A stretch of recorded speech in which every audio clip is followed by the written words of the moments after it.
This is episode number 6. We're chilling.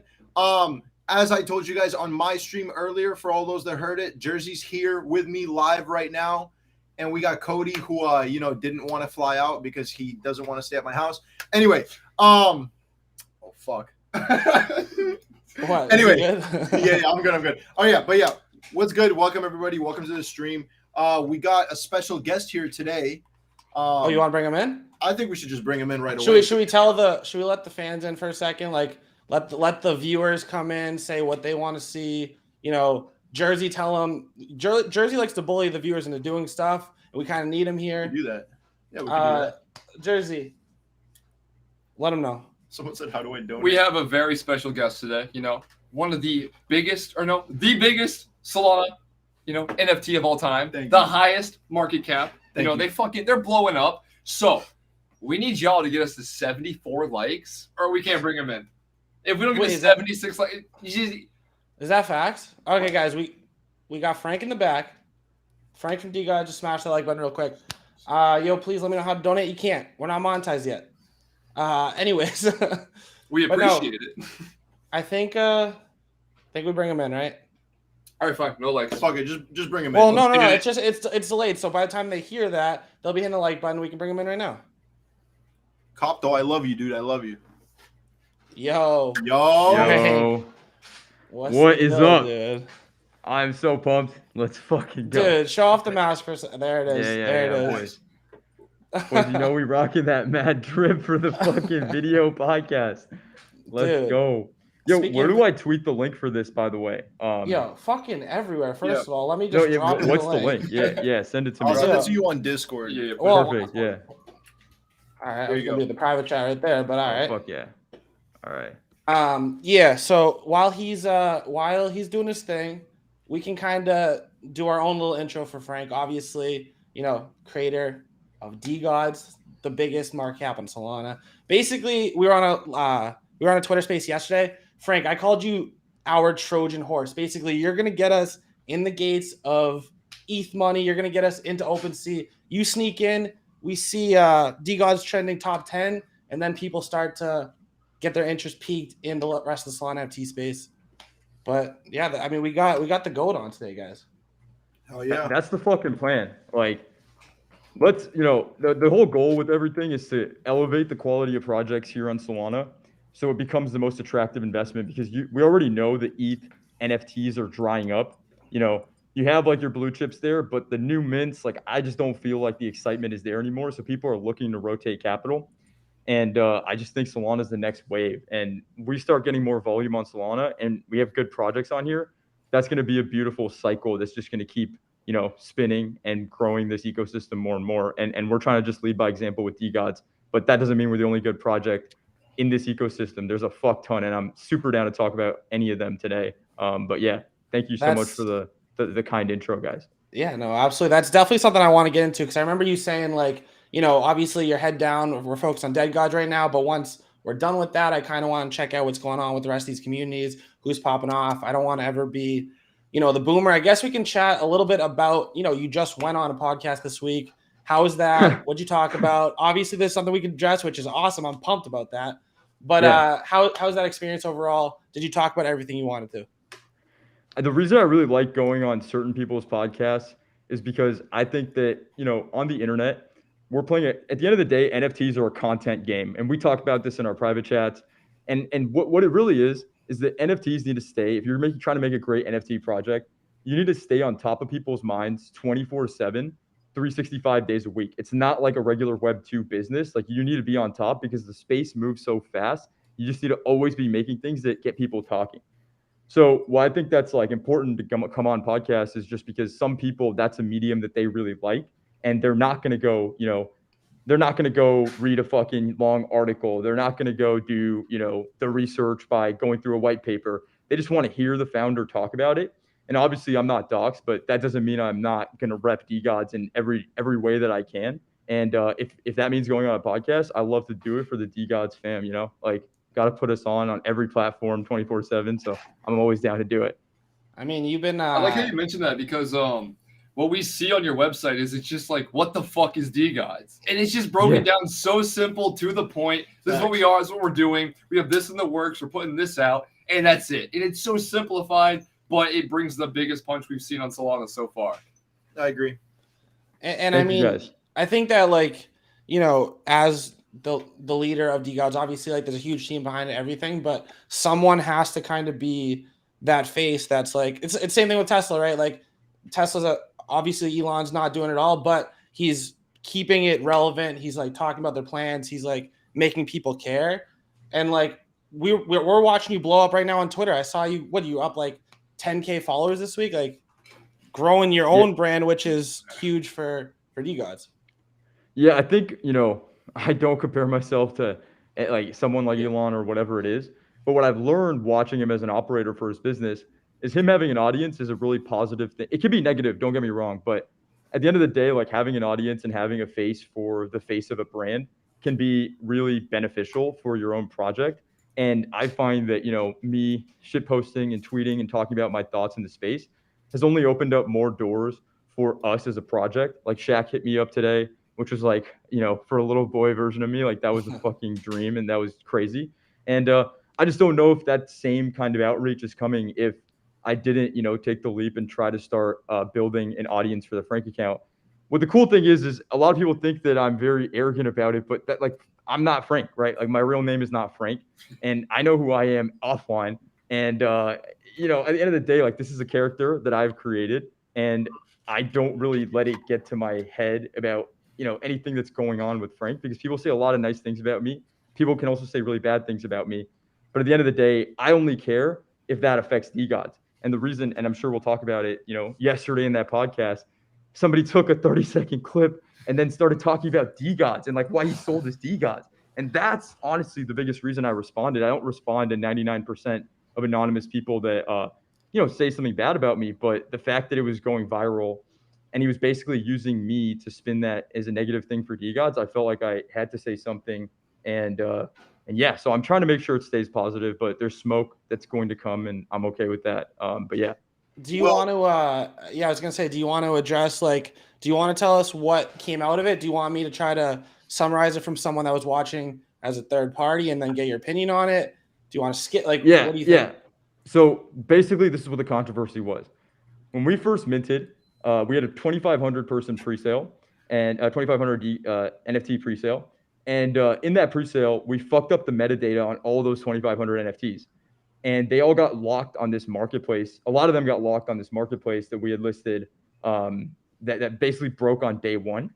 And so we had to work with Metaplex. Like, it wasn't just some little bug that we fucked up. It was an issue both with our code, but also with the Metaplex protocol itself.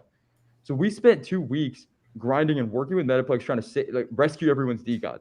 And what ended up happening was we had to take the nuclear option, which was remint all of those 2,500 DeGods and airdrop them to the holders of that NFT. In that 2 week period, when we minted, we went on a marketplace and we debuted at a 15 sol floor. And so 2,500 people weren't able to flip it on the first, 2 weeks, which I understand. Like, I get it. I'm a fucking DJ and look at me. Like, I get it. Like, that sucks. But at the end of the day, this is Web3.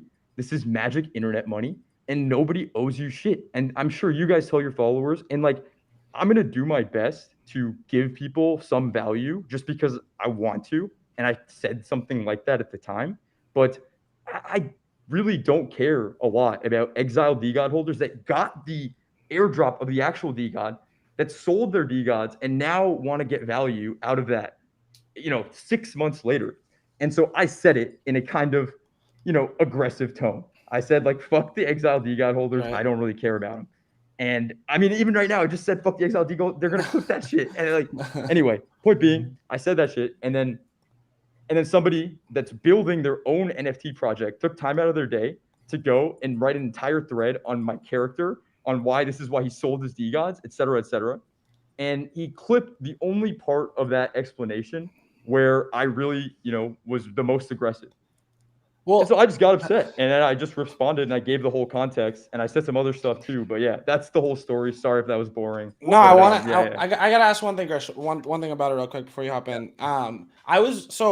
The thing is, though, about DeGods and your brand and like the way that you've created Frank, it's like, okay, there was DeGods stood for a certain type of personality, right, this whole time. And I feel like I was like talking to them. I'm like, yo, I hope that Frank isn't gonna get to the point, because I saw that you like almost apologized, said like, hey, like if you want me to be humble, I'll be humble. But it's like, I don't want it to. I understand that you get big, you have a responsibility to your holders, but it's kind of weird if you get to a point where it's like you're gonna kind of not have that personality anymore, right? Where it's like, I like that type of shit. If you said you're not saying fuck the holders, you're saying like, oh well, we already hooked you up. You could have been holding the one that we gave you instead, so you still have all the upside. But basically, you're just saying fuck people that didn't believe in the long term, which that's not the same thing. So I was worried like, oh, is he gonna kind of go soft on us now that like it's a bigger project? He has more people that he's responsible for, and like the personality is such a big thing of what attracted a lot of us to DeGods itself.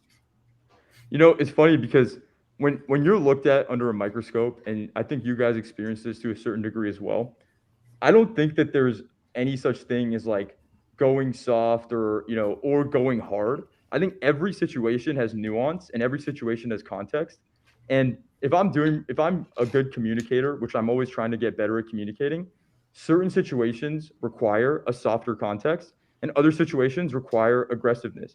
And where I think I did mess up on that situation is like, I do think maybe I didn't have to be as upset as I was. That doesn't mean I want to censor myself or neuter myself, but if I'm trying to always be improving, I look at that situation, I'm like, okay, next time I talk about this, next time I address this, I'll come at it with a little bit more empathy. And, we could all use a little bit more empathy in any situation. And so that's like my takeaway from it. But even if I wanted to, I wouldn't be able to stop saying fuck. Even if I wanted to, I wouldn't be able to like really change the way that I communicate. But I'm always trying to get better. And that was my big takeaway, is just, look, these guys are already down bad. They sold their DeGods at the bottom and now they want some value. Like, why would I even bother dunking on them even more? And I don't need to. And it doesn't help my holders. And so it made that, situation a lot more clear. So wait, what I was gonna say is, so the exiled DeGod holders, you guys reminted, gave it to them. So they basically had a DeGod and they just ended up selling it at what, like the 7 or 8 or whatever it was at the time. Yeah. So what they basically want is 2 DeGods for the price of 1 for mint price. Yeah.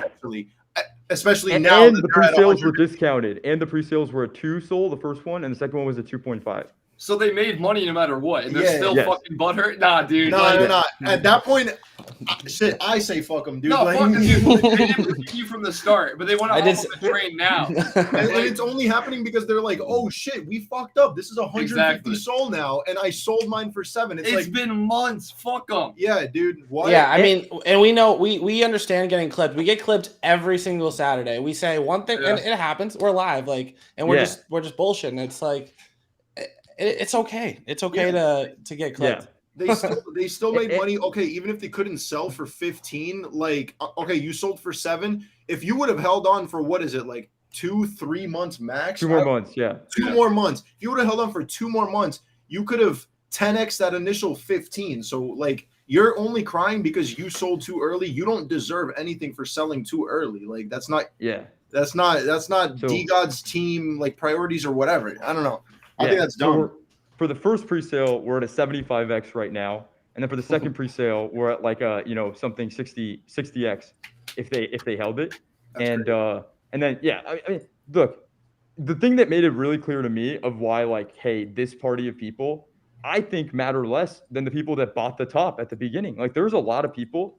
You guys would be surprised how many people that are our best holders today bought on the first day, on the second day, because the mint was like basically random, right? If you just showed up, you got there. Maybe you got it, maybe you didn't, because it sold out in like 5-6 seconds.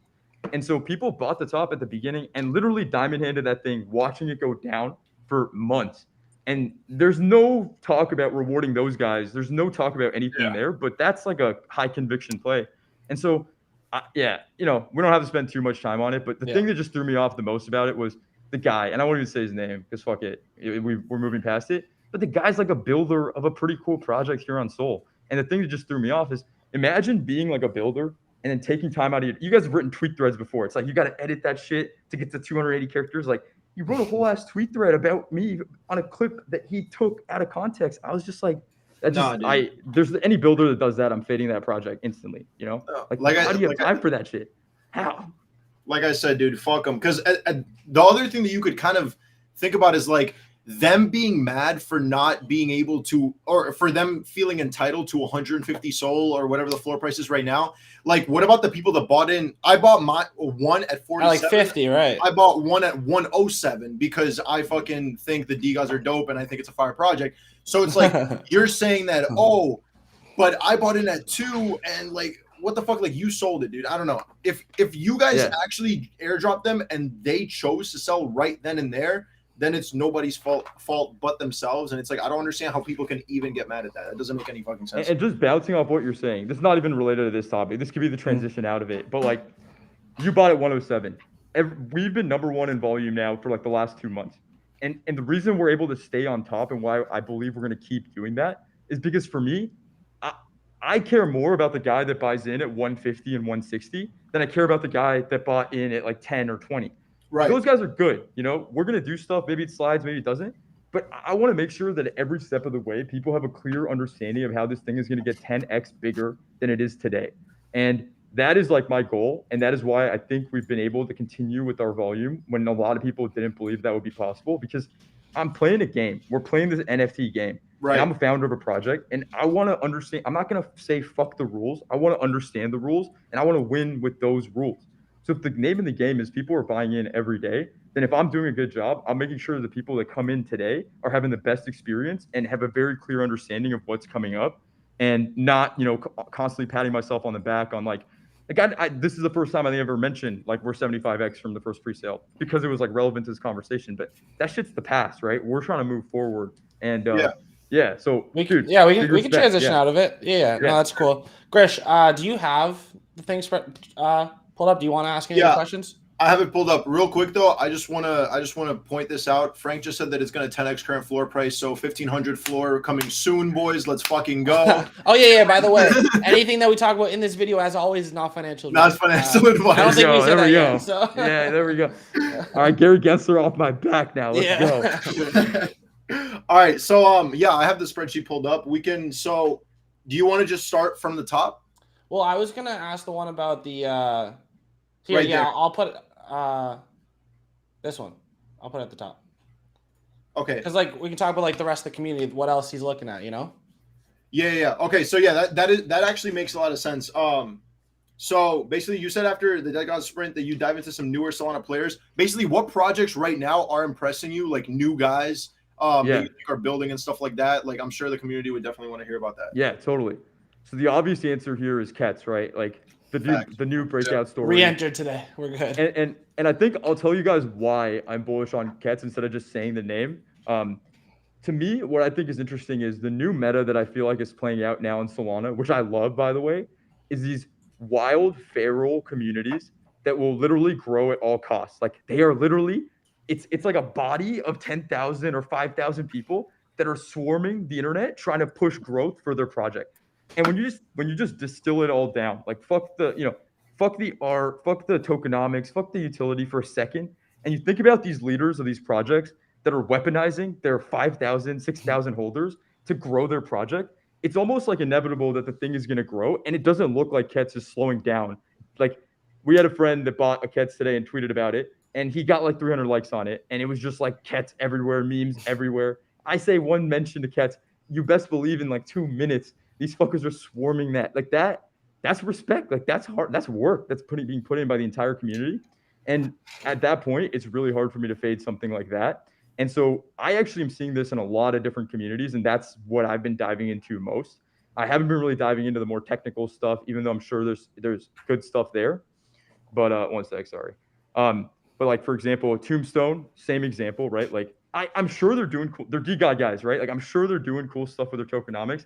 I'm sure they're making like really interesting stuff, but that community is nuts. They're winning every poll. They're just going hard on Twitter. And so it's really hard for me to fade. And that's honestly, by the way, how I think about a lot of NFT investments is like, can I look at myself in the mirror and fade this project? And I found that's been like the most successful like route, because it's like you look at it more clearly. If they have a great founder, am I going to fade this founder? Because even if they're not doing shit right now, when they realize that, are they going to figure it out, pivot, and make something better? And SolGods is a great example of that. Like, I know the founders of SolGods, and I've talked to them in the past, and I've seen them. And I think initially they didn't really figure out this whole growth thing, and they just weren't as like on top of it. But the guys are locked in. Like, the guys want to make this thing one of the biggest projects on Solana. And now you're seeing the results of that. You know, it's been months since they've minted. And so I think, like, yeah, that's another project I would not fade. Obviously, everyone talks about it. It's foxes. Like, they're just inevitable. I think everyone's accepted it. It's just going to be about inflection points for when people feel the FOMO to get in. And that's also like the name of the game here. So that's going to be an interesting one to watch. And then Blocksmith Labs, which I'm down to talk about more in detail, but I'll just keep naming some off. So we got Tombstone, Blocksmith Labs, Cats, Astrals. I think people should just not fade Shaq. You see like how it keeps coming up. It's like you can't, right? And I think those are the main ones that I'm looking at now. I might have missed some stuff, but yeah. What about you guys? What do you think? I mean, the other one. I like how you, Jerzy. I like how you touch up on how you don't want to dive too much in tokenomics or utility base, because at the end of the day, a community is what moves a project, right? Like you mentioned, Cats fucking raids. They're rowdy as hell, man. They pop up in there. DeGods, rowdy as hell, man. Astrals showing a bunch of Twitter love as well. And it's like the community welcomes people in as holders so, easily. It's like they want to welcome you in.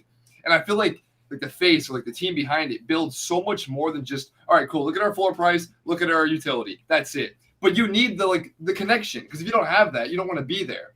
Like DeGods, they can go down. You're still going to have your holders. There's whales that hold hundreds. They still want to hold it for the project in the long term because they believe in the community, which is the best thing about a project is community is always first, in my opinion. So I love that you said that about just, like tokenomics and everything. Yeah, let's look at it later. But community, it's just, that's what matters to me as well. Well, and then one that I left off the list too is Stone Dave Crew.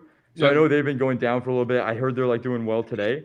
But I saw people mention in the chat, like, those are just founders I would never fucking fade in my whole life. Are you insane? Like, are you imagine, you know what I mean? Like, maybe you don't catch the right swing or whatever it is, but these guys have proven it. Like, it's certified. These guys know how to build shit. Yep. They know how to pivot. It's just a matter of time. Like, I'm never fading. Like, you can't catch me fading these guys. Yeah. Well, so based off what you and Jerzy just said, I just finished the podcast with Mark yesterday. And there was one thing that I kept going back to, right? Because I was thinking about it. You said that it's all about community. And one thing you were talking about was the burning, right? Trying to decrease supply of DeGods or not to, right? Yeah. And obviously you had some inflection, said, hey, that's not the right decision. I've been thinking about this a lot, honestly. I was like, why can you not? I think a collection, if it's strong enough, right? If you can reward holders, say you had a collection that's 40,000, right? Instead of 10K, you have 40,000 people, say 15K PFPs on Twitter. You do anything, you have all these people going crazy on Twitter, right? I think a big community might be, I don't know if it's going to be different by the end of this year. That might be something that is completely new that we haven't seen, but really takes off. What if a 40K collection, everybody has the same exact mindset and just goes crazy over the project, and you kind of can't ignore something that big? Have you ever thought about a big collection and how that might be good or bad? Dude, it's crazy, man. I feel like you're reading my mind. That is the plan for the next, I think within 5 months from now. And this is for a lot of the young bodies out there that are looking for that better entry into DeGods. We plan to make a second mint that's going to be larger, either 20,000 supply or larger, because I just feel like we have the track record and know-how to manage a large community. And with what we've learned, I feel like we'll be able to do it with the larger collection. But let me tell you the negatives of a larger collection and also how we plan to address it. So to me, what the problem with the large collection is, there's so much of variance in your holders, and it's very easy with that large of a sample size for people to just undercut the floor. That become the entire topic of discussion, and then you never are able to recover from that, and then it just kind of fades. And so my thinking is, what I've learned with Deadgods and us dropping Deadgods is, at the end of the day, if the art is just so fire, and the utility is good, if the art is just so hard to fucking fade or sell because it looks so good, and you could pull that off for a large supply, I think that is the delta that's underrated for a larger supply, because now it's not just, because it comes back to what you're saying about the 20,000, 30,000, 40,000 supply.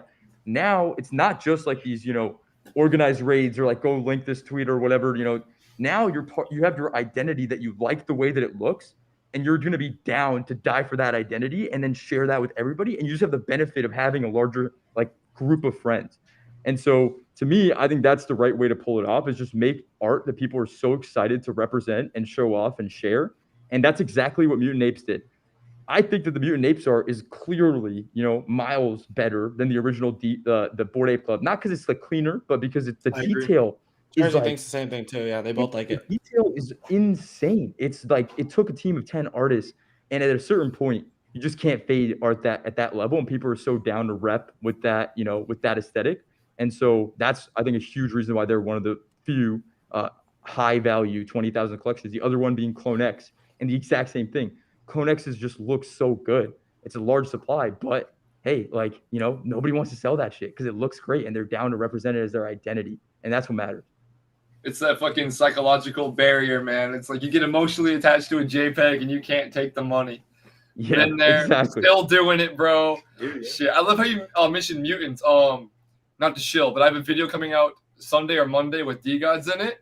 And I might have said something about Mutant Ape Yacht Club art and how it compares and what I think's better. I won't say the answer now, but it's coming out. It's coming out soon. Well, just to be in the same conversation with those guys means a lot, because that was the gold standard for us. Yeah. I see you guys as the Yuga Labs of Solana. Just saying. So I don't want to compare like project. No, this has nothing to do with Yuga. I don't want to compare project to project, but one other team I think is obviously doing a lot of cool stuff is SolGods. And do you think like is their new collection kind of similar to Deadgods? Like do you think it's heavily inspired? What do you think about what they're trying to do with what's it called? Like the bridge? I forget what the name of it is. Yeah. I think it's the bridge. I don't know too much details about what they're doing, but what I like about so I'll tell you, I gave my bullish cases a few days ago on SolGods. One that people need to know about SolGods, that holder base is like different, dog. And I don't even mean by the rabid community stuff that I was talking about. I'm saying the big boys, the whales in that community, are not in a lot of other Solana communities. Like there are some really interesting, like big holders of SolGods. And that's just something to watch, right? It's always interesting when you see that much of capital move into a project like that and hold so many NFTs for such a long time. So there's a lot of diamond hand, like big holders in SolGods. The other thing is, I just think like with them expanding their supply with this new collection, it goes back to my meta and what I was saying. Early days SolGods, for people to remember, that community was fucking insane. Like rivaling with DeGods almost in the way they would introduce new people. I'd see like, oh, I just bought a SolGod, 500 fucking likes. Like that shit was nuts. And I think that what's been hurting them now is just the fact that the supply is so small when all these big supply boys like DeGods, Kets have been like kind of taking over. And so with them having expanded supply, it's something that I would not fade, because I think that could actually help them if they can harness the community. You get some of these young kids that are, making memes 24/7 for Astrals, for Tombstone, like they get into that project and they start trying to pump that. The art is so good. Like they make like really unique, interesting art. I think it could be a really interesting one to watch. I'm definitely excited for it. And I know the founders are just like nonstop. Like they just want to make this project good. And that's what I always look for. And that's exactly how I would describe, the guys that are working on SolGods. Yeah, facts. No, I think this is like a really degen indicator, but I think a really good indicator is how many likes you get on a post of your JPEG after you buy it. Yeah. Because that's one thing that I noticed when this was Frank, before I ever talked to you. Honestly, I bought into DeGods first before I even knew who you were. Like that's crazy to think about. But that's the way it should be, honestly. But yeah, right, exactly. Things have gotten crazy lately. Yeah. But yeah, so I bought my first DeGod, and I saw like a spike in likes compared to like when I tweet out another like high price project that I buy. And same thing was with Kets and SolGods, like you said. So it's like that's crazy to me that is actually like a pretty good indicator. Is basically if you made a good purchase if you got a fuck ton of likes on Twitter after buying it. 100%. I feel like someone should track that. People are really good with data. I think that's probably I agree. Like I feel like every time I see a post with someone that gets a lot of likes, I check the floor in like a week. I'm like, oh yeah, this thing rocketed. Like, damn, makes sense. Like it's so addicting, right? The dopamine. Yeah, exactly. Insane. Yeah. I also forgot to mention Jelly Babies is another one of those. And this one's like a small supply. Oh, you guys don't like Jelly Babies? No, we call them we saw these on stream and they were like at 0.2 before they got derugged. We call Yeah. these the baby Grishuhs because they kind of look like Grish. How And the he doesn't fuck- like I when we see talk it. about this project. I Oh, see you it. I see it. Dude, they come up to him with a diaper and they're like, "Oh yeah, dude, this one is your one of one." Like, what the fuck? Like, No, bro. We're in the meme meta, dude. You gotta embrace it, dude. That's where the bags are. We're Nah, in the dude. meme meta. Yeah. I think I'm gonna have to end up buying one or something just to rock So it, dude. the alpha there is, I mean, like the founders that derugged it are DeGod guys, and I've been talking to them, and we're gonna integrate Dust into everything they're doing. And I think when I look at what they built, it's like, We should have it's, bought. yeah, that's gonna be sick. But when I look at what they built, I'm just like, think about it, bro. To derug a project and like to care and to want to make it great and be working on it ever since they like derugged it, it's like that's just a tell on the character, right? And they're not gonna stop. Like they're only growing. They're only gonna keep going. So I think Jelly Babies is one of the, it fits in my category of just like really hard to fade, just because like the story behind it and how they've been doing this, it's pretty nuts, right? Yeah, no, that's true. And it's a Chris, small ass supply. It's like what I forget what the supply is. It's really tiny. Like that's also. I thought, you know, I thought it was like even like 11-11. I might be wrong, but I think you're right. I think it's like that small. So they do the right moves with utility. See, like a small supply collection with like banger utility with devs that actually know what they're doing. That's also like a great, meta. And that's the thing with the meta. There's no one right answer. There's always like nuance to it. But it's just like if you want to break it down logically, if it has a really great utility and they only have 1,111 like seats for that utility, it makes it a lot simpler for that thing to do really well in terms of price, because you're not doing like a 10,000 supply mint with that utility, because then not everyone's going to want that utility. But the smaller supply, I mean, like people could really want that, and that can make a big squeeze. Chris, do you want to I don't know what Jersey's showing you right now in the background, but so we're taking a look at the floor price of Jelly Babies. So you know how you said, because I remember seeing them. I think you guys, when you guys let me in on the joke and like finally told me that I look like one of them, they were at like 1 SOL. They're up to 8, and the floor is like thin as shit. Like yeah, they're like 9.5 yesterday. Then I should have owned it back then and bought like 15 of them. I always say that whenever fucking projects run up, but like, dude, Yeah. Crazy. Do you want to Grish? Do you want to so I just moved some up the list that are basically like a few things about DeGods. You want to just rapid fire, like get some answers on DeGods? Dude, yeah, hell yeah. I think those are some cool ones. I think the one that you have at the top and the third one down kind of like rank hand in hand. So okay, that's cool. I know I saw your podcast with Mark, and I know you said your main favorite trait is of course the ape skin, but anything else, like as far as accessories go and stuff like that, what do you like? I know the Caesar robe is pretty cool. Pump my bags real quick. I think the Caesar robe just has that classic look that makes it look just like so hard, especially on certain DeGods. I think a lot of the, this is tough. I'm trying to think, because when I look at Deadgods, I just look at them like, holy fuck, right? Like they look crazy. Let's see. I think the Prince hair just like looks fucking sexy on everybody, and that just like you see, we're obviously like thinking really long term with this project, but like always trying to move fast in the short term. But when you look at like CryptoPunks fully played out, you see like a lot of the attributes that just make the guy look doper end up like trading at a pretty significant premium. So I think like the Prince hair is going to be a big popular one. I think the Jordan jersey, dude, like it's simple, right? It's like one of the more simple. Yeah.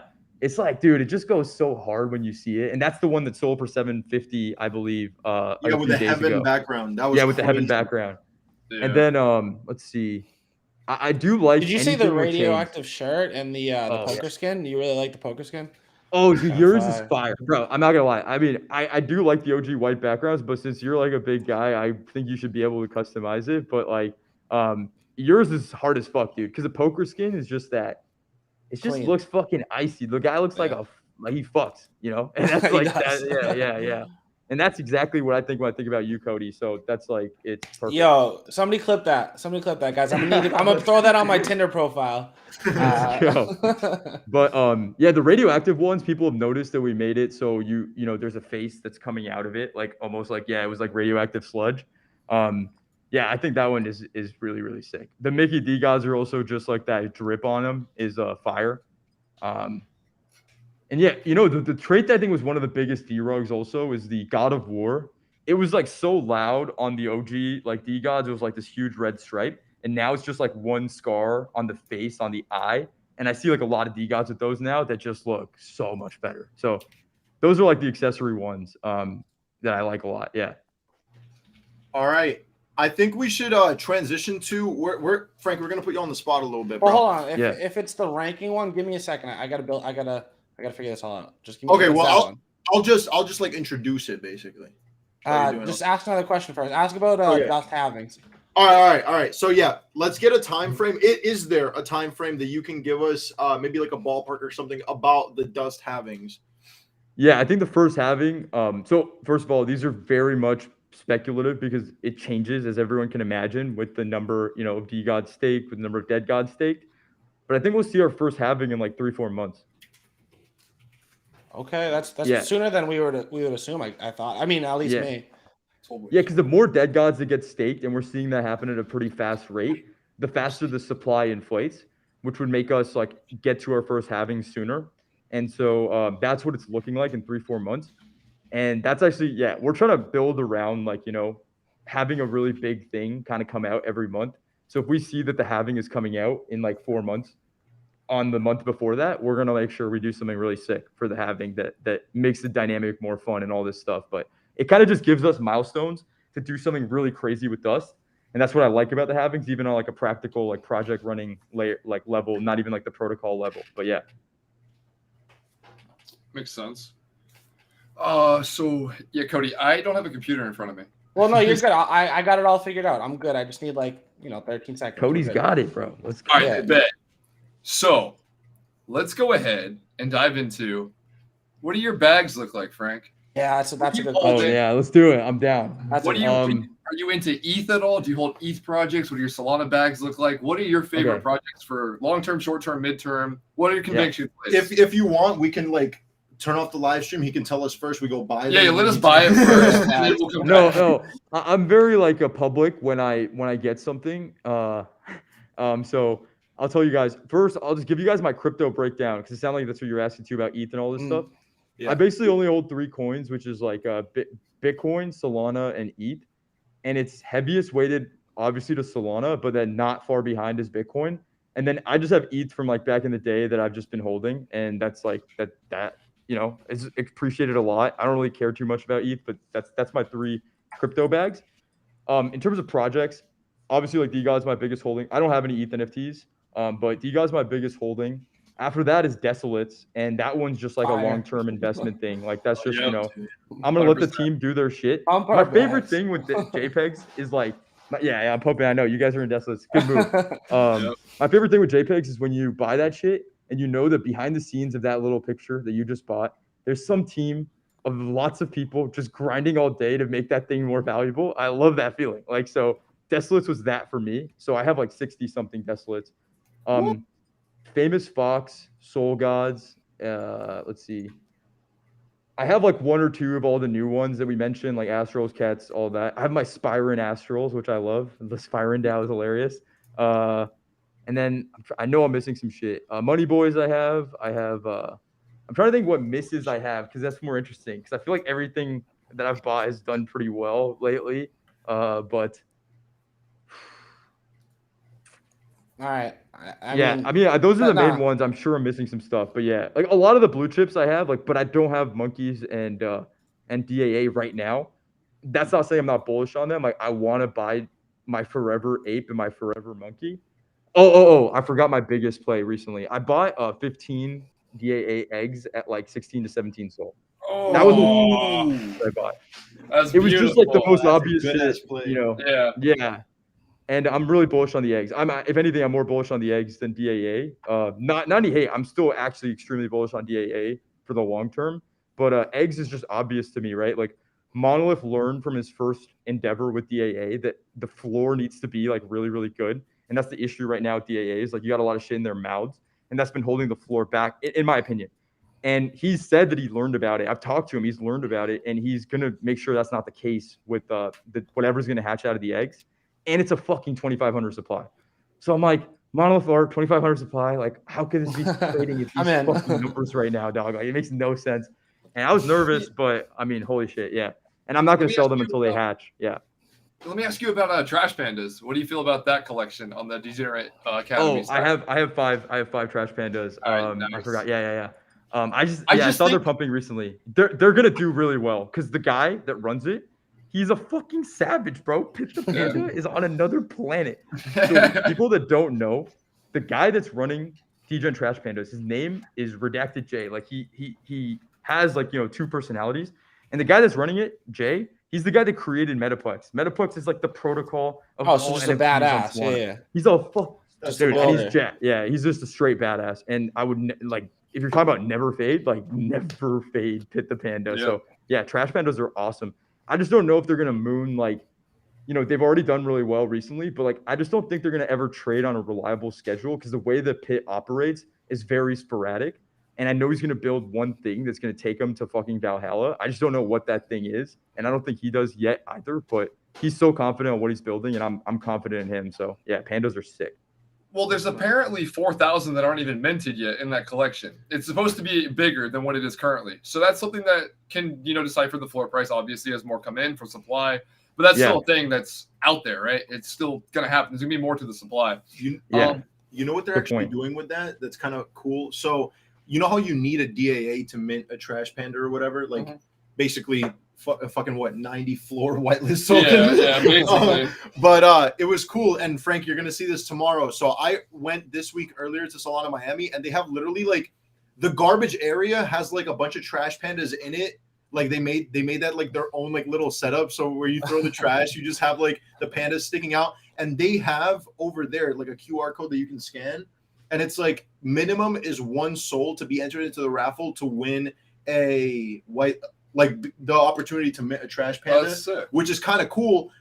And at the time that I saw it, I don't know when they're running the raffle. I don't know if these are daily raffles or what, but at the time that I saw it, there was only 11 soul in. So it was a 1 in 11 chance to win it, which is kind of fucking cool. So you don't have to spend the 94 or whatever to mint. But yeah, Frank, whenever we link up tomorrow, we'll show you that. That's basically we'll go check out the trash when we link up. Yeah, that sounds like romantic, honestly. Yeah. We can hold hands by there. I don't know. Yeah. No, but it was funny as fuck. I'm not gonna lie. When I saw that, I was like, dude, what the fuck? I keep Jerzy. I keep looking at the camera to talk to you, but you're fucking right here. Jerzy, what's up? I'm gonna need. So I have it pulled up. I'm about to show my screen. Before I do that, can you address the chat and the audience for us real quick? Yo, chat. So this is the most viewers we've ever had on a podcast. So we appreciate you guys so fucking much. On SolBoyz too. Yo, the like ratio compared to the viewers, we're gonna need some help. So hit the like for your boy Frank. He's on the fucking show. So if you guys don't like this fucking podcast, I'm gonna go tweet and FUD all of your favorite projects right now. Let's go. Fine. All right. I'm not kidding. I see who's sending the chats. I'm gonna check the likes, dog. That's so fire. All right. So we're gonna rate. I want you to rank our 5 Deadgods. Jerzy, I couldn't find the other one because I don't think you posted on Twitter. So I bought it last night. I didn't. Yeah. No. One of mine is DeGods still, by the way. It's not a Deadgod. So we only have these, and if I need to pull, if you want me to click into one, make it bigger, let me know. Grishuh has 2 together because it's the only picture I could see of. Oh wait, that second one isn't a. So that's a regular DeGod. I fucking customized it. And I think it looks cool for a PFP when it's 2 of them. So yeah, that's my DeGod. I'm waiting to collect the dust and shit to transform it into. No, for sure. But do you guys want me to rank it in my preferences or just based on the art? We don't care about rarity, nothing like that. This is one of those collections. What do you like? It's subjective. All right. Dude. I feel bad. Scroll through them real quick, Cody. Yeah. Okay. Yeah. Go through them real quick. This is tough. All right. We're gonna go with obviously the background's fire. Yeah. And you don't need to know who's who. We got another robe. We got that looks like a copy of a certain cooler one. Yeah, I don't know. That one looks cooler.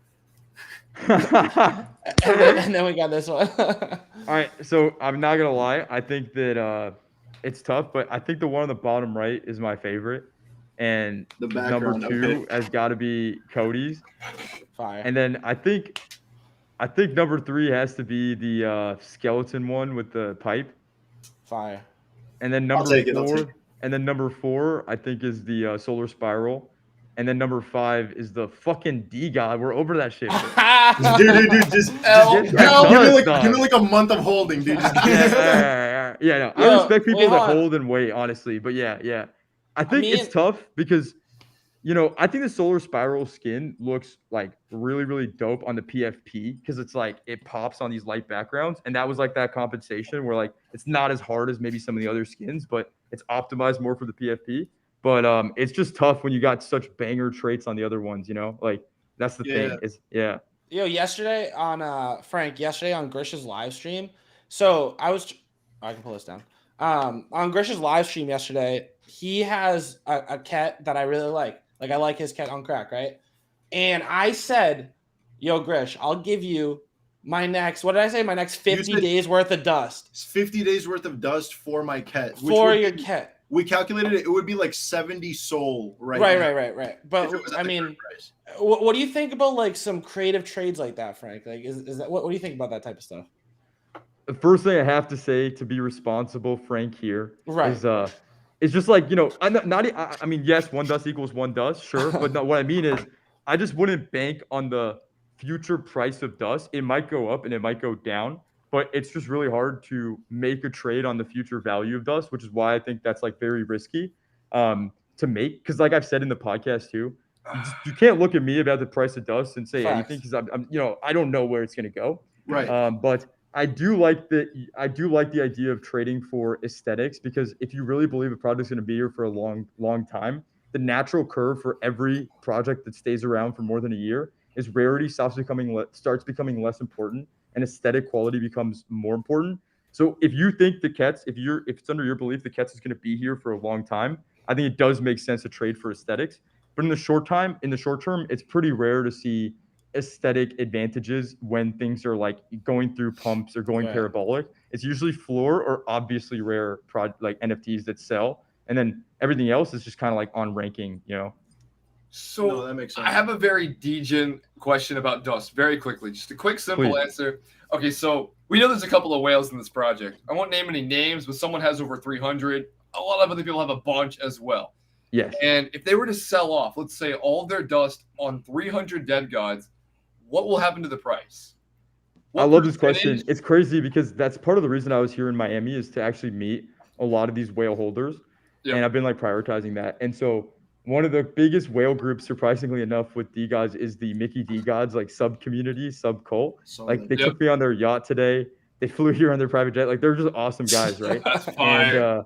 And I talked to them, and it's basically like all top 10 of our, like all of our top 5 to 10 holders. Like I know who they are. We know each other, and I've talked to them about it, and like they're not doing that with their dust right now because they understand like the implications that would have on the project, and they don't really give a shit, to be honest, about the passive income or the dust. So what I told them is, hey, let me and my team get together and let me think of something fucking insane to get you guys or make you guys. So like for an example, it would be like a life-size like statue, like a cause statue of like a DeGod. And I told them like we might charge 100,000, 200,000 dust or something like that for that, but we're gonna talk about it beforehand. We're going to make sure, like that they're down for it. And then like, that's going to be a great way for us to do something awesome for our whales from the DAO Treasury, but also, be smart about it. Like we've created this system, whales can fuck the system up, but this is not, Bitcoin. Like this is a fucking NFT project, and we could be smart in the way we move and make sure that we're handling all the problems as they come. And that has been something that's been brought up. And I'm just less and less worried about it after having these conversations. And the other honest answer is, there's just not enough liquidity on the market for them to actually like dump at these like in any given time. Like I think right now there's maybe like 80K or 90K of like completely organic liquidity provided. Like we never provided any liquidity. So it would just be impossible for them to actually do it. And if they do it, they're basically fucking their own bags in the process. And like there's been no whale. This is like another common misconception, by the way, and this would be good for your audience too. There's no whales that like just market dump their NFTs like 99% of the time. Mm-hmm. Usually what whales do is if you get big enough, they'll do OTC trades in bulk, or they will just, list into pumps of volume and then sell in those pumps of volume on the way up. And so I just don't see a world right now where that's going to be a big problem, but it's something that if you guys are worried about it, like just trust me, like I've been thinking about this as well, and we've been working on it in the background. But yeah, I think that's mostly handled at this point. That makes perfect sense, and I like how it's being handled. Yeah, we're on it. We're on it. Jerzy. So, right. No, I got you. So I want to take some questions in the chat, right? We're going to do that at some point. So we should ask them for questions now, right? Drop your question in the chat. If it's a question for Frank, ask some questions. Hold on. I'll pull it up on screen actually too. I want to pull up a tweet. I'm on the phone. It's going to be a good that obviously you had a conversation with Shaq, right? We all know that. I love Astrals. It's probably my third biggest bag is Astrals. So any insights here? What can we do with that? What are we talking about here? Okay, so Astrals to me, and the best way to describe it is, it's almost like to me, if you have enough of a bag in Solana, it's like mandatory exposure type of NFT. Like you should have some exposure to Astrals, because at the end of the day, look at the fundamentals. Shaq is giving no signs of giving up on that project. He's doubling down. Like this is what we did, right? It had a crazy pump. Everybody was hyped. Now they're on a little bit of downward spiral. Is Shaq going and like talking about other shit? No, he's out here DMing fucking me. Like yo, we need to fix shit. Like if that doesn't make you bullish on Astrals, like then I honestly just think you're doomed to buy tops for the rest of your life, right? Like at the end of the day, like this guy is out here and things aren't going well and he's doubling down on it. The team is really, really, on top of shit all the time. And the community is fucking awesome. But the most important thing to me is like, I just think about Astrals like ticking time bomb at the end of the day. Like, when is it going to be the time where Shaq goes and calls his fucking buddies and basically like, yo, hey, can you get a fucking Astrals? Like, you want to do this? Like, right. Any fucking day that could happen. And if you don't have exposure, you're going to miss that entire rally. So to me, Astrals just like, if you have a bag and you can sustain just holding that and waiting, it's just like a little bit of one of those like mandatory requirements for a Galaxy pump. I don't mean the token. I mean like a pump. You know what I mean? Yeah. Thanks. No, I mean that's we've been about the whole Shaq thing.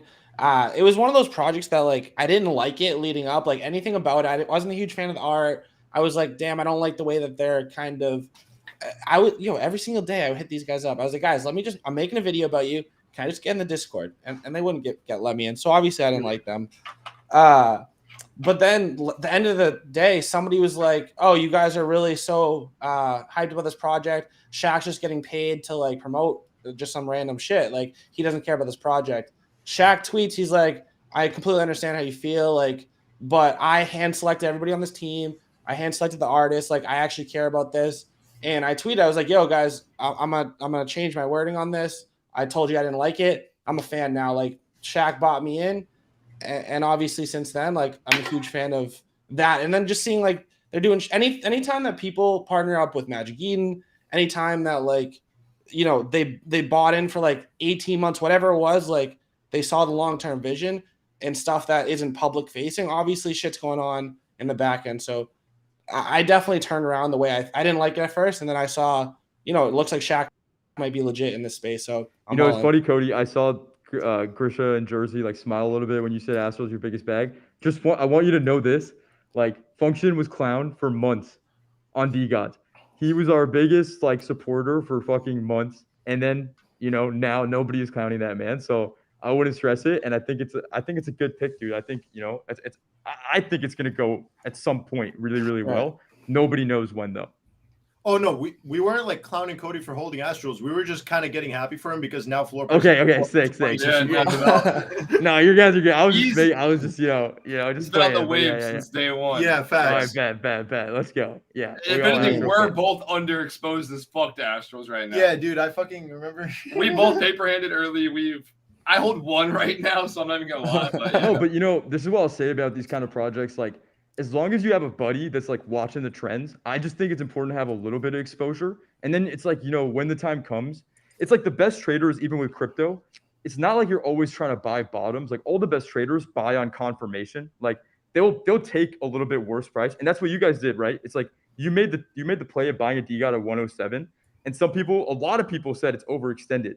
But you're looking at it and you're like, this confirmed, like these guys aren't going anywhere. And I mean, like, you got lucky in a fucking day or two. It went It to was that fucking night that I was telling you I was selling all my shit to buy one, and I was looking to get it at 94, and by the time I went to get it, the floor price had already risen that much. So I was like, we started the call.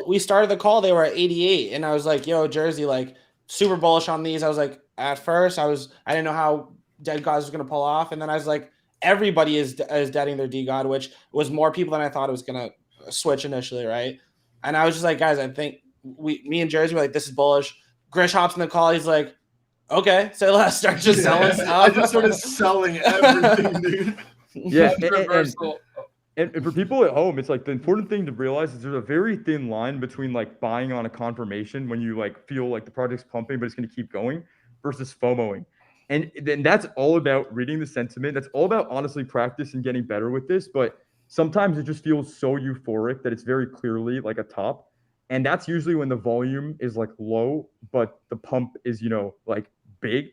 And I think it's like that's where people have to practice. And I don't have all the answers there, but it's a thin line, right? You want to buy on confirmation and when things are about to go well. And then that's especially if you're buying in size. But it's really hard to know if that's the top or if that's like on confirmation. And that comes down to founders, long term, like all the intangible stuff. But sorry for the tangent there. But yeah, I think it's a good strategy. And that's how I recommend you guys handle your Astrals position.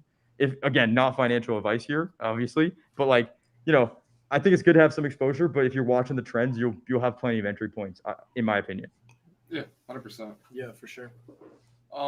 Controversial statement real quick. DeGods and Deadgods are gonna flip mutant apes. Mutants?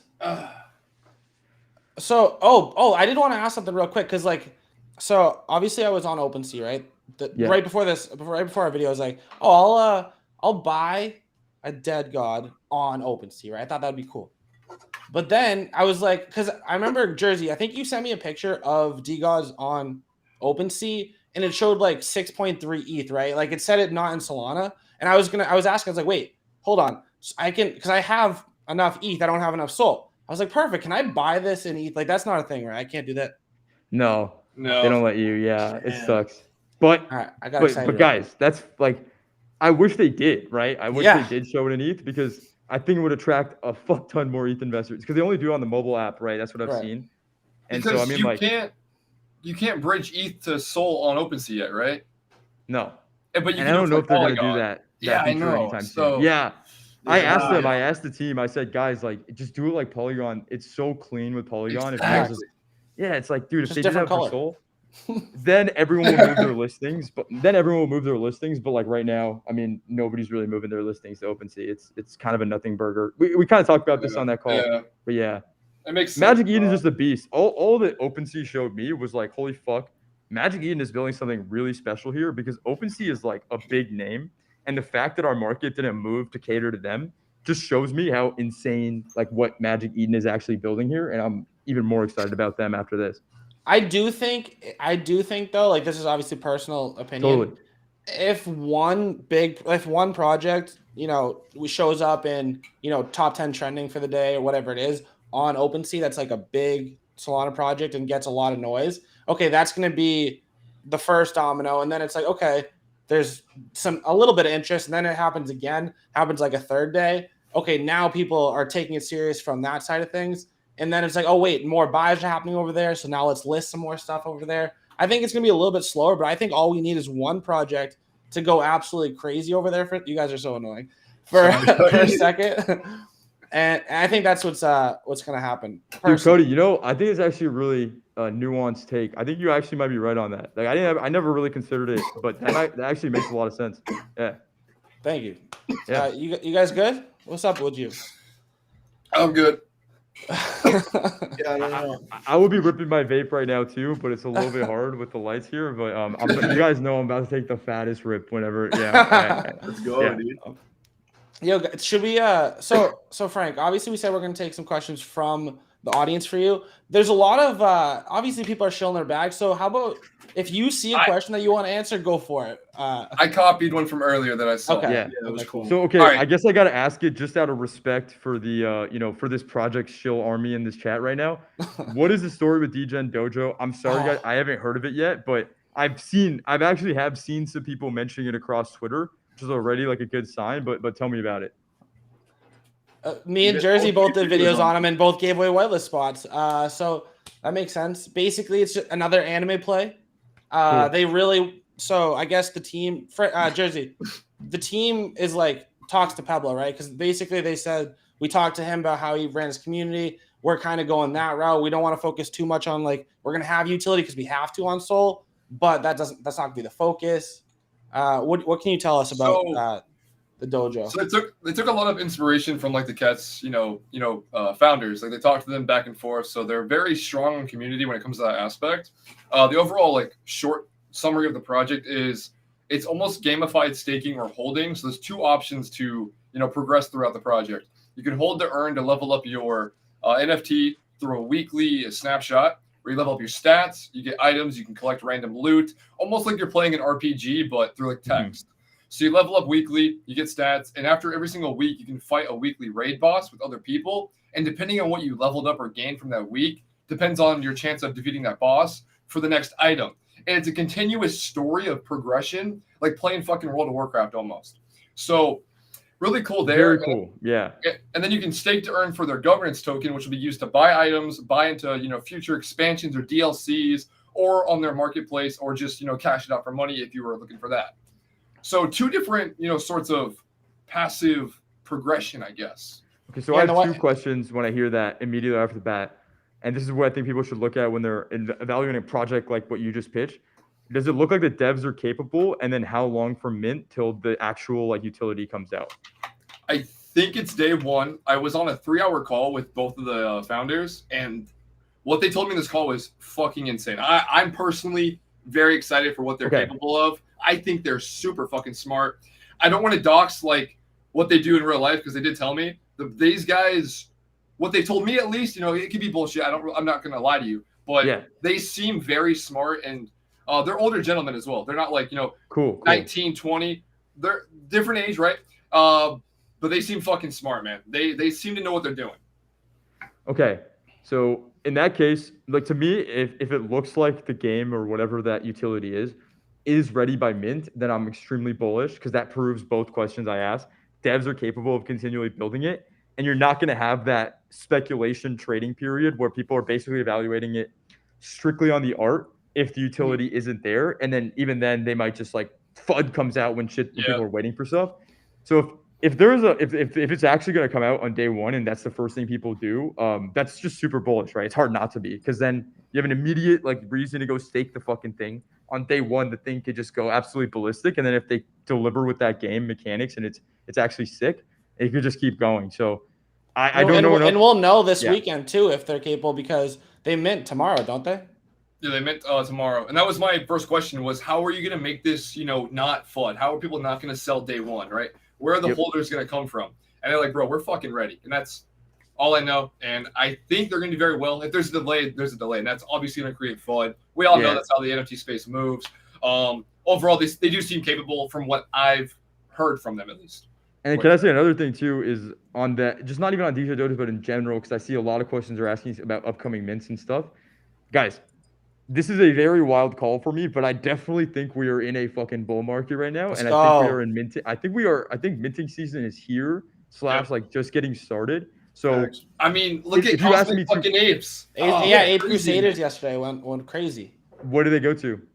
They hit like 10 quick, and now I think they're still sitting like 6, 5, 7. They were If you guys asked me 2 months ago, or even a month and a half ago, if it's minting season, it would have been an objective no. It's obvious, right? Like everything's going under mint. If everything's going above mint, I would say, yeah, guys, like that's fucking sick. Like, we could be in a sick market right now for sure. Like that's exciting. I like to see obviously the established projects pop off first, and then we have like those mid tiers. I said this in my video. Like Blocksmith reminds me of that kind of mid tier. Anything going from like 7, 8 to like high teens, or like I would even call SolGods when they were sitting at like 17, 18 up to like 30 yesterday. Like that's kind of that mid tier. And then if mints are popping off too, that's like the perfect storm. Okay, we might be if Solana wasn't at like 400 transactions per second, like we might actually be going crazy. Here's an interesting thing too on this. A lot of people think, and I'm saying this as the guy running the project, like the biggest project right now in Solana. A lot of people think that people come into NFTs because of the blue chips. I actually think that's wrong. I think it's wrong. Like, I think more people in volume, like the fucking kids, like the crazy people that make our community great, come in because of mints. So to me, the real improvement is if we create a good example for what a product should look like, and that finds its way all the way downstream, forget the existing projects. If new mints are starting to look awesome and we're attracting greater people to start making products here on Solana, that's why what you guys do is amazing. I was gonna That's what say, you guys do. I think you're completely on point because ask Jerzy, if we make a video called like undervalued projects, it gets less views than best upcoming mints. That's by far our best content every single time. Most views are people want to see what's upcoming, like best upcoming mints every time. Yeah, every time. It's so hard to keep up to track. There's so many fucking projects now, and it's like, which ones do we pick? Which ones are gonna do good? It's nonstop, bro. Yeah, and that's the thing. It's tough, and this is why, since I get a chance to talk to your audience, let me just give you guys a break real quick, which is like, guys, it's not like every day there's going to be a great project, but these guys are making content, breaking down a lot of different projects, and not all of them are going to go well. That's the name of the game with minting, and I just think that these guys are doing something really important because exactly what you said, which a lot of boomers in the space don't understand. I run a project. I'm not going out and like minting everything that comes out, but I'm not stupid either. And I know most people that come into this ecosystem come in because of the mints. So it's our job, your guys' job to hold these new guys to a fucking standard that, hey, like we want to bring quality projects. We want to promote quality projects coming onto this chain. And that's what's been so great about the last few weeks is just these quality projects actually don't get fucked on day one like they were earlier this year. They have a chance to make it. And that's so exciting to me. And that's exciting. And what you guys are doing, giving them light, is like massive for the project owners and for the community. You guys are bringing in a lot of new people. No, I appreciate that. Definitely. No, yeah, so many new comments like, hey, I just got into Solana NFTs the first time, bought my first NFT. And it's just such a great feeling to see like people joining a space because of, YouTubers. And it's just like I love that we have that impact, but then again, not fucking financial advice. Do your own goddamn research. I think it's crazy too that we all started like fairly new with Sol shit too. Like, yeah, I was like a month into Sol when I just started making videos on like projects I held, and I was like, okay, this is what I do, this is what they do, so I like them, and it just started from there. Exactly. Like for me, it was more of like I'm gonna make. I think I started making videos like a week after I started Solana NFTs, and I'm like, I'm gonna learn, and I'm gonna like show me learning on the channel. Progressive curve. Yeah. And I feel like I'm like way like. Compared to where I started in January to now is like crazy, and people have seen that and they're like, "Oh, that's cool as fuck." And I've seen people in my audience learn too, so I think that's really fucking dope. I love it. I love the community. So here. Sick. Yeah, you guys need to get a better rap. I'm gonna rip some tweets after this, maybe sometime. Hey, tonight. appreciate you, Frank, dude. Like awesome. Just explaining that, hey, guys that are talking about Solana NFTs on different platforms that aren't just Twitter are some of the most important people to. Everyone talks about it, right? We do something, it's like, oh, we're bringing new people into space. People are like, oh, wow, good job, DeGods. But like, there's guys that are doing that shit every day for real. You know what I mean? Like, and that to me is, I just can't thank you guys enough. Like, it's so important for our ecosystem. I was talking to the guys over on Nifty Alpha about it from ETH side of things. Basically, because they do a kick-ass job on their Twitter Spaces, and they have a YouTube channel. They kind of were talking about the different audiences between the two platforms. And it seems, and I can completely agree, that I think crypto Twitter and like NFTs are more Twitter native. That's like where more experienced people, they might spend more time, whatever. But YouTube has that casual audience that, oh shit, they just randomly saw somebody sold a Bored Ape for $500,000 and they try to see that shit on YouTube first. It's like you kind of can nurture your audience on Twitter, kind of talk high level about, or like in the weeds about stuff. And YouTube, it's like, okay, that's more people getting into the space. Like you kind of have a different story. So we get shit on for certain things, but you have to tell a story based on what platform you're on. Like you have to know who you're talking to and how to say it. So it's like, we might know you kind of, I don't know, you just have to say stuff in a way with like contextually to a platform. Yep. Yeah, I agree. I mean, we'll get shit no matter what, man. If one project goes wrong, we say that we goof up and misspread information. It's always going to happen. But at the end of the day, we're fucking human as well, and we're just passionate about what we do. So it's like, we can be wrong. We're human, right? we give our opinions, too, at the end of the day. And it's always opinion-based, yeah. Yeah, so it's like, if you don't agree with something that one of us said, or maybe even all of us said, like don't drag us on Twitter for it. Then why does it fucking matter? Like, have the conviction of your opinion and, like, just go with that. Just because we said something and you don't agree with it, it doesn't matter. And same thing for Frank too. Like 100%. Anyone in the space that just like has a voice, like I don't know. It's just Oh yeah. do what you I like. mean, people that blame you guys when you really zoom out, when people blame somebody else for decisions that they make, you have to you just feel bad for them, right? Because that's just gonna screw them over in all aspects of life. Because they're the ones that end up clicking the mint button. They're the ones that end up they got greedy, right? Like, if you really break down when somebody gets mad at you for losing a lot of money, what they're really saying is, I was greedy. I wanted this X multiple or whatever. And so I clicked the mint button and I bought this and it didn't go well. So I'm angry at myself, but I don't like being angry at myself. Let me go blame it on somebody else. But dude, like, that's not how this works. This is a risky ass space. It's fucking volatile, man. It's like if you don't sell the top, you blame the fucking influencer because they didn't tell you to sell the top. Come on, bro. Yeah. But no, I mean, you guys want to take some questions from the chat? I was gonna let Frank just kind of see if he liked any of them, because I mean, if you just look at the chat, I'm seeing just project names. That's all I'm seeing. Like, I don't know about the question. There's a couple questions. I saved one from earlier. What was it? It was you said in Blocksmith Labs chat that something is coming this month. What will it be? So, I mean, to be honest, it's like a little bit looser than it's like ready for a proper announcement, but it will be something around Forge and Dust. Okay, so let me just give my bull case on Blocksmith Labs, because I think that's more relevant than them asking about how we're going to partner with DeGods, right? Like, people what they're really asking is, like, what's the situation with Blocksmith Labs? Right. Here's the thing. A lot of tool NFT projects get fucked when it comes to floor, because the audience for those tools is actually like really small. Because how many people are gonna be sniping, NFTs with like that need to do like 10 NFTs? Like, that's a very small group of people.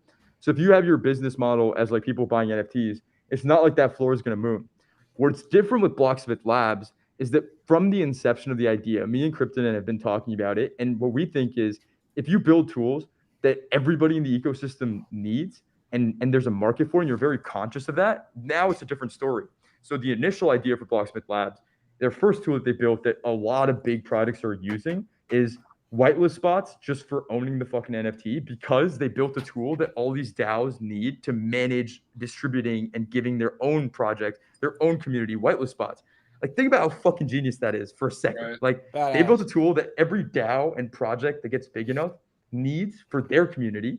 And as a reward for using that, they have to allocate their whitelist spots to holders of Blocksmith Labs. Like, holy fuck. And so to me, I just think if we're in mint season and whitelist spots becoming, late stage mint season is all about whitelist spots. And to me, I just think that's going to become a huge premium, because these DAOs are going to need Mercury/Blocksmith Labs. And in terms of us and DeGods, I just think that the only place that, what they're going to do is they're just going to keep creating products that the entire ecosystem needs. And at a certain point, it's going to be so overwhelming that it would just suck not to own one. And if it sucks not to own a Blocksmith Labs, like, what's going to happen to the fucking price, right? And so I'm just bullish on those guys. And I've worked with them very closely, especially Krypton in my time here with DeGods. And he's just like, yeah, bro, coming back all the way full circle. Last person to fade, right? And in terms of DeGods, that's a DeGods Mafia project, like, that is like one of our main guys went off and started it with our full blessing.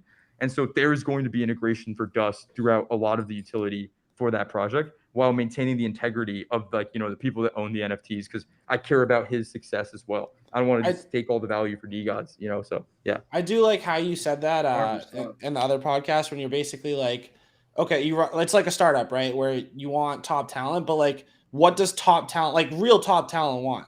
They don't want to work for anybody else, right? They want to do their own shit most of the time. Yeah. But if like you can find if the number one, like one of one artist comes through DeGods, does crazy, right? You guys can attract them because they know, oh, well, the last one of one artist that hooked us up with Deadgods, now they went and did their own thing and it went crazy. You want to be a holder, you want to contribute, you want to be a mod, because look at my mod, we helped them with launching their own project. We help people in Blocksmith. I think that, like, just that mentality of, what, like, you're actually understanding it's not, people aren't going to be there forever, right? Top talent wants to do their own thing. Like, they're going to make stops along the way for short term, but I think you're incentivizing it the right way, where it's like, well, we can get the best out of you, and then we can help propel your career or whatever you want to do after the fact. 100%. And that is a mentality that every project should adopt, because the name of the game, when you really strip back all the layers with all this NFT stuff, it goes all the way to Yuga Labs. Like, when I've talked to people in Bored Ape that go and talk about the success of Yuga Labs, they have a 46-person team like working on that shit for a while, and that is a huge part of their success. And so when you really strip it back, I just think which team is acquiring the best talent, because the best talent is going to go do what they do, which is just crush it. And if you constantly are crushing it, then what's going to happen, right? Like, it's pretty obvious. So yeah, I'm bullish on teams that are focused on growing their team and getting great people through the door. And then the only way to do that, like you said, is by giving them a pathway to go do something even bigger, whether that's with your project or outside of it. And yeah, that's a key. I love that you brought that up. It's something that means a lot to me. I mean, it just obviously, because I thought of it because somebody asked about what you did before Web3, and you can get into that or not if you want to. It just, obviously, you can tell like you were in the startup space, it seems like, before this. Like, yeah, it's just that, yeah.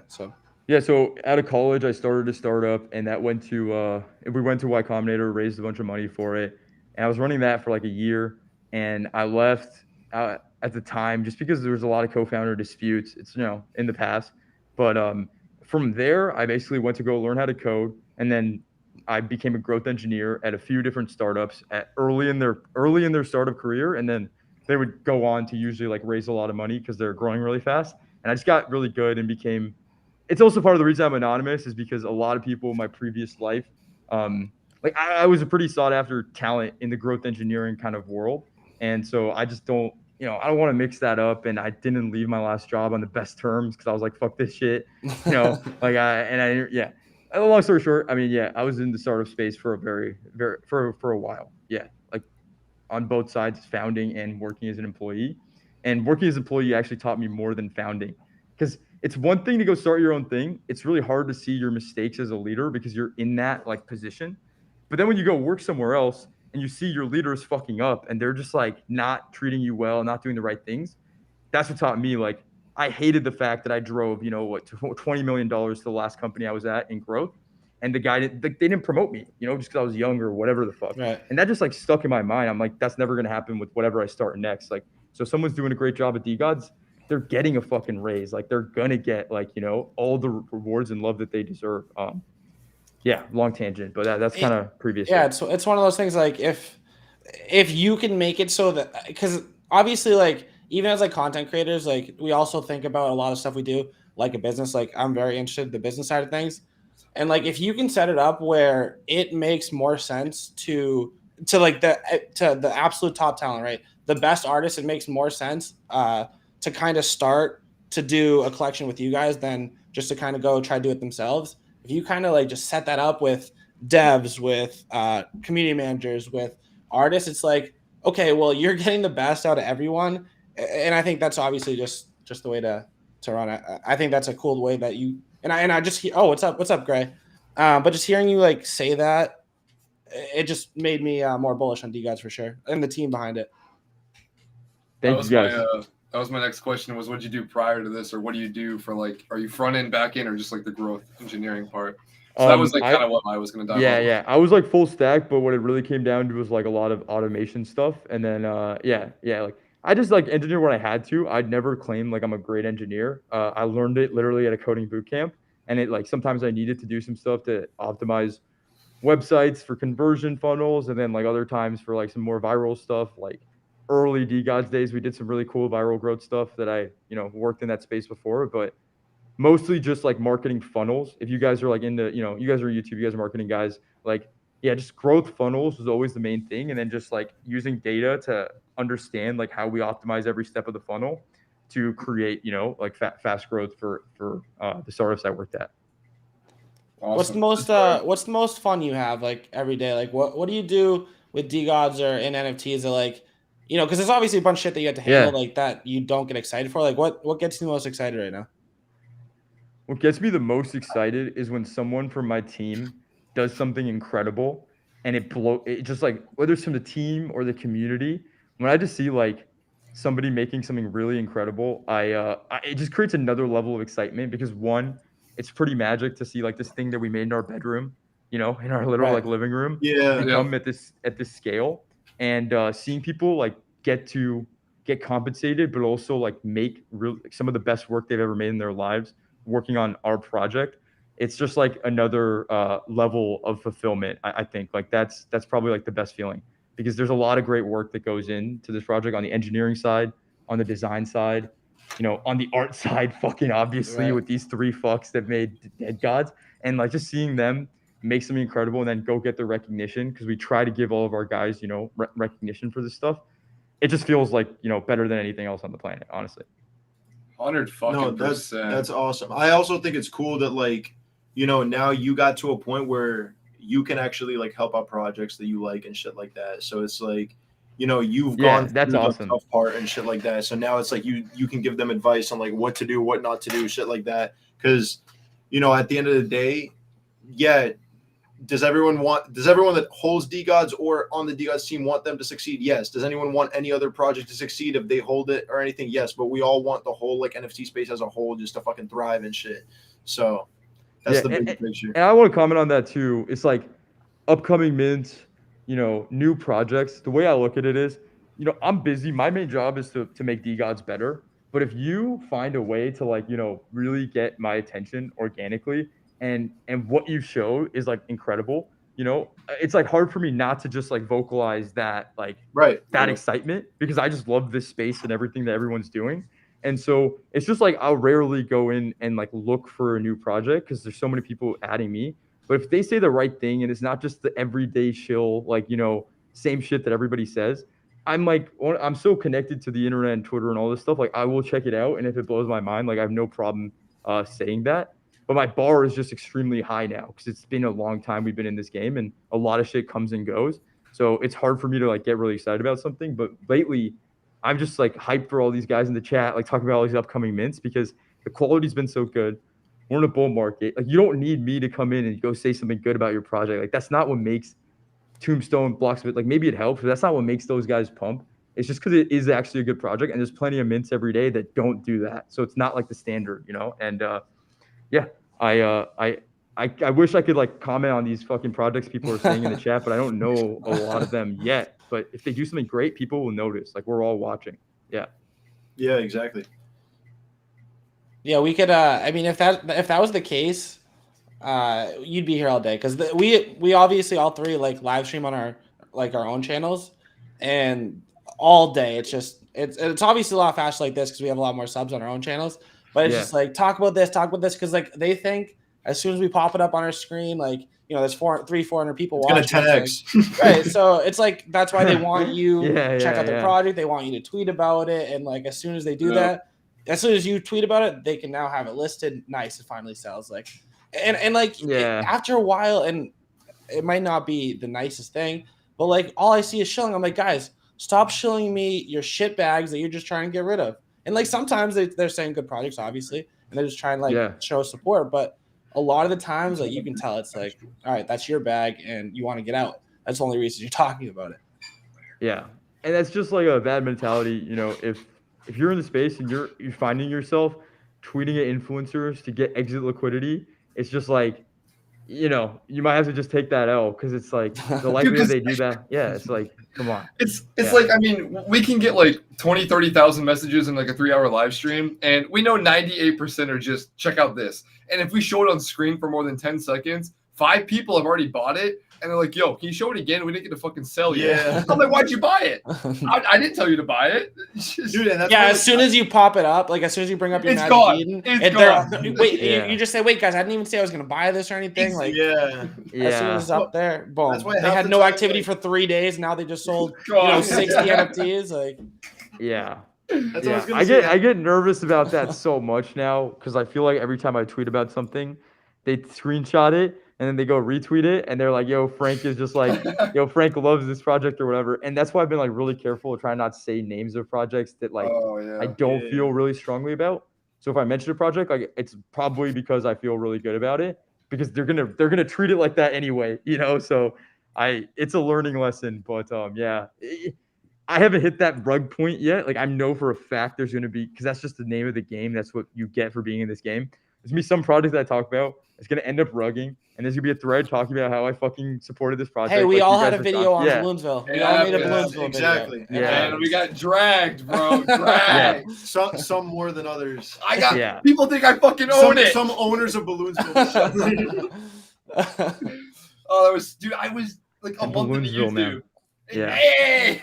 No, you can't say that because now they're gonna clip it and they're gonna believe That's- you. Done. Yeah. Yeah. Oh yeah, no, dude, it was Yeah. bad. But the thing about that type of stuff is like, why is it that every single comment that came like, oh, you promoted a rug, why would anyone listen to this guy? Like, of course he promoted a rug. They all came after the rug. You know what I mean? Yeah. Like it's like Yeah, where was your alpha that it was gonna rug before it came out? You know what I mean? Like, I don't know. But shit happens, dude. You know what I mean? Like, people just gotta make their own decisions, shit like that. And at the end of the day, like, yeah, obviously, if Frank tells me to buy something, I'm probably gonna buy it, but I'm definitely gonna do my fucking research. Yeah, and okay. if I buy it, I'm not fucking telling Frank, yo, I got 17 snipers outside your crib. Like, either give me my money back or what's good. You know what I mean? Like, yeah. Frank, bro. Frank, I did get a question from somebody on your team. They hit me up. They said, Yep. wait, you have Frank on? Can you ask him about this? I'm not going to say who it was, but basically said, yo, Frank, can you give us some insight into why DeGods are inviting in Solana projects into the DDAO Discord for these AMA presentations? What's the big plan there? You know, what do you think it accomplishes? Oh, I'm excited. Oh, I finally get to drop some fucking alpha. On Let's this go. Oh, let's go. Okay, so this is, you guys are a part of this, and I want you guys to be a part of this too, and I want a lot of really cool people to be a part of this. Here's my thinking. There's a lot of people and this is actually what we talked about this whole time. Like, there's a lot of people in the space that don't know how to fish. Like, they don't know how to trade NFTs. They hear about it from their friend, and they go like, how the fuck do we do this? They go buy something that someone chills or whatever, and they get fucked. And like, to me, I've always thought it would be really cool if we can open up some of like the cool stuff we have here going on in DeGods to the bigger Solana community. And I also think we have some really incredible people on our alpha team. I mentioned to you guys, I think you talked to Gray, and then we have Crypto Dan. And these guys, like, what I like about them more than just the fact they've had some legendary calls for our holders is that they're very meticulous about the process in which they do trade NFTs. They have spreadsheets for their profit and loss. They are always like have these certain investment criteria. Like, they have very interesting takes on this. And on top of that, like, I'm just thinking, these guys deserve a bigger platform. And if they can make resources for everyone in the space, like their spreadsheet template, et cetera, et cetera.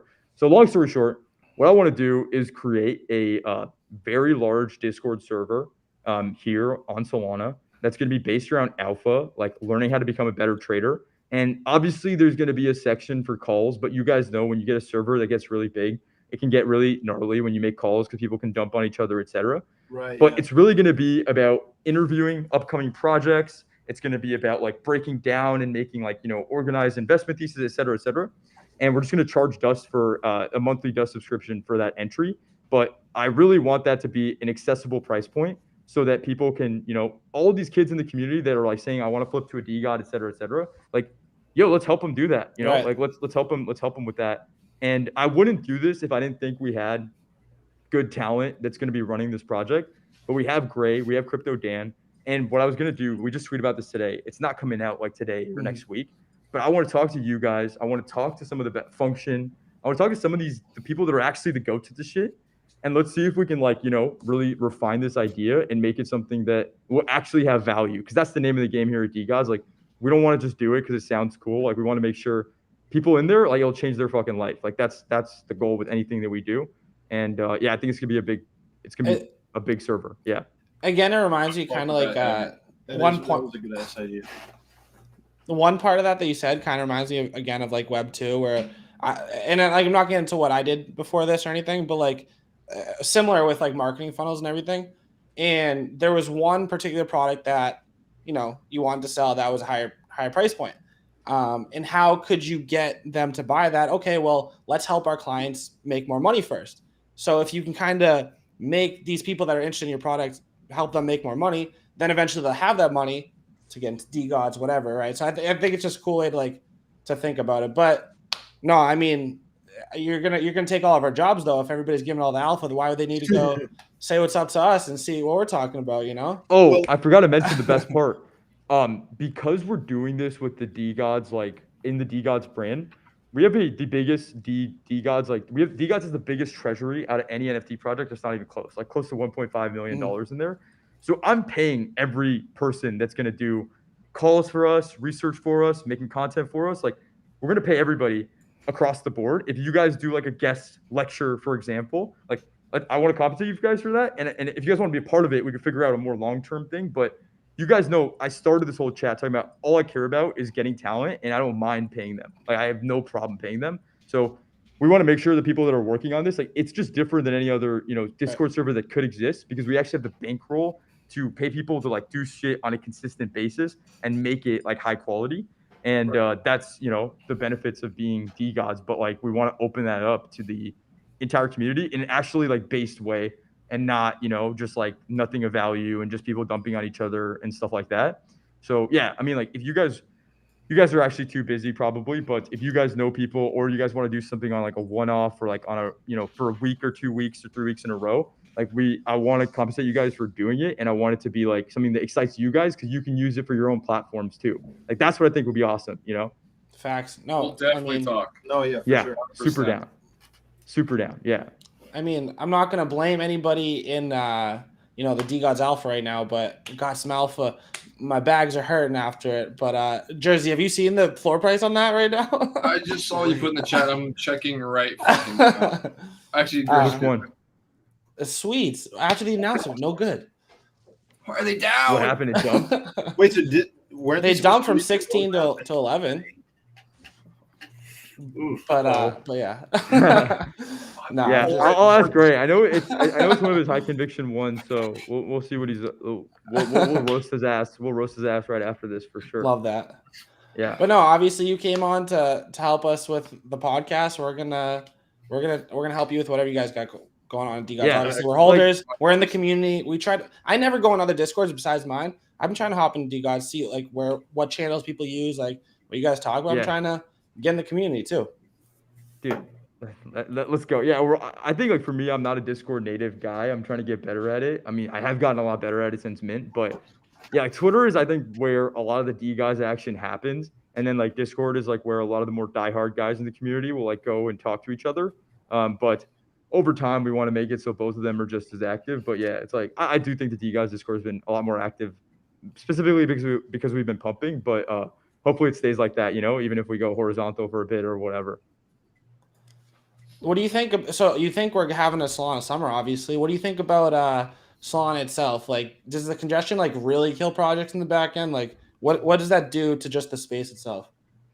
Yeah, it's really bad. I'm not gonna lie. Like Yeah. Solana is the thing I'm sure everyone in this room feels the same way. Like we were sold the dream with Solana, and it's supposed to be, instant transactions. And you guys have been here for a while, so it was that, like November, October, like it really was magic to use Solana, and lately it hasn't been as much. That being said, I mean, like here's what I think about Solana. This is actually the most based investment advice, not investment advice, like investment thesis that I have on Solana, and it starts with this. I think Solana is a very high risk play. Like I think there's much safer bets in all of crypto. You have, Bitcoin, Ethereum, like done deals. Like that's easy. Like that's a safer bet. With Solana though, it's an execution risk. And what that means is everything is going for them. The fundamentals are going for them. If proof of history works, if this blockchain works, they're making the moves. Like they're working with these huge partners. Solana Pay could become used all over the world potentially. And they have like, Coachella tickets on the NFT side. Magic Eden is growing like crazy. Like they have all the good stuff going for them. But it really depends on, can they actually make this blockchain work or can they not? If they can, I'm as bullish as I could possibly be on Solana. But it's the hardest engineering problems in the fucking world that they're trying to solve right now. And that's something that's always hard to bet on. So if anyone at home is thinking about it, I just think Solana is a high risk, high reward play at the end of the day. But a lot of people, when they hear high risk, high reward, they discount the high risk. They hear part, reward. like, it is high risk. Yeah, it is high risk. It could go down. It could keep going down. Who the fuck knows, right? But if they make it work, there's no ceiling to the power of Solana. And that's why I'm here. Is there ever going to be a ETH DeGod collection just to hedge on anything or no? If Solana keeps fucking up, and it feels like they're really like throttling us in our growth, I have no problem making the move we have to make for our holders. But right now it's not at that Right, level. right. But we're Okay. pushing the limits a little bit right now. I need Solana to go up, bro. I need some new capital to get excited about Solana again, you know? So we're hitting there. We're running out of Solana NFT guys that could buy DeGods. So we need to, you know, get Solana getting exciting again. Yeah. Do we want to play the game? Yo, hold on. Yeah, Frank, what do you think about like yeah, it's up to you, Frank, because we kind of do different types of games around here. I'll just say, you want to play Smash or Pass this NFT? No, I can't, guys. I can't. I That's can't what I say bad figured. things. I can't. We talk about it in the private chat. I can't. Yeah. That's fair. I mean, it's not. You're not saying that you're gonna. You know, it's a bad project. It's all about. No, it's like, It's We just talked about it. They're gonna clip are it. you They're gonna gonna fuck they're gonna clip that shit. Yeah. It would be bad. I can't. Okay, I gotta stay okay. positive, guys. Yeah. I just roasted someone yesterday for talking shit on another founder, like on me, you know, and I can't go out here and say anything bad. Nah, it's It's fair. tough. Is there Yeah, anything yeah. else that you want? That's why I don't, that's into? why I respect what you guys do, because you guys take the heat. I'm not strong Yeah. enough. I can't take the heat. I'm an angry NFT community because I said something bad about their project. I'm not built like that, dog. Yeah. Anything else you want to address though? Like anything like cool, exciting? You're thinking about anything in general? Honestly, the thing that excites me the most right now is that it feels like we're at an inflection point with Solana right now, NFTs specifically, where if we just keep going the trajectory that we're going and there's good products coming out and they start doing well and that brings new people in the space like we were talking about, I think we're looking at a really bullish case for this ecosystem and a lot more new capital coming in. But if it gets overrun and all the new people start minting all these stupid derivatives and then they just start pumping and then it just gets ugly, like we saw it happen. And that was the end of the bull market last time. We Right. saw like Bored Ape Social Club or whatever the fuck was like they all these guys like pumping and then like that was the end. Like that marked the end. So it really is just like about us as a community backing good projects when they mint, when they're early, when they're undervalued. And if we do that well, I think it's actually going to create a great flywheel, for the entire ecosystem, because there is new money coming into Solana right now. It's happening. I can tell you firsthand, like it's happening. And if we just keep doing that well and we make that go, it could get a lot bigger. And I'm excited about that. So that's probably like, for everyone listening, that's what I'm excited about. Dude, that's fine. This was awesome having you. I appreciate you coming on. I mean, it's like I'd love to have, any other founders on here too. Like we might, if you guys don't want to play games like that, we don't have to. We can just talk about alpha. We can do our thing. But no, Frank, that was awesome. Appreciate you coming on for sure. Yeah, this was. Thank you guys so much. And I'll talk to other founders and tell them to come on the show because you guys are incredible interviewers. Dude, this is a great time and I really enjoyed this. Yeah. I have a personal question. Oh yeah. Will you tattoo buy my DeGod on my thigh? No. Will you tattoo with Deadgods on my leg? You would not want that. My hands. I don't give a fuck. My hands. Yeah. Tomorrow we'll talk about it in person. Yeah, we'll talk about it. We'll talk. I I do want to meet you guys. I would love that. Yeah. Awesome. Let's get it. Okay, guys. Gresh, you got us? Yeah, I got you guys. All right. So thank you, everybody. Thank you to all the new people that came in, watched the stream. Appreciate. Huge shout out once again to Frank for hopping on the show. I think we all can agree that this was one of our favorite episodes so far. 100%. W episode in chat, please. Shout out to all the viewers. Shout out to all, the people here. And thank you guys so much. We'll be back next week. I know that, Cody got some content coming out. Jerzy got some content coming out. We might be filming some content together this weekend. You never know. You feel me? And I know Frank has a lot of things planned for his brand and all that stuff. We'll see you guys next time. It's been the SolBoyz, Frank from the DeGods.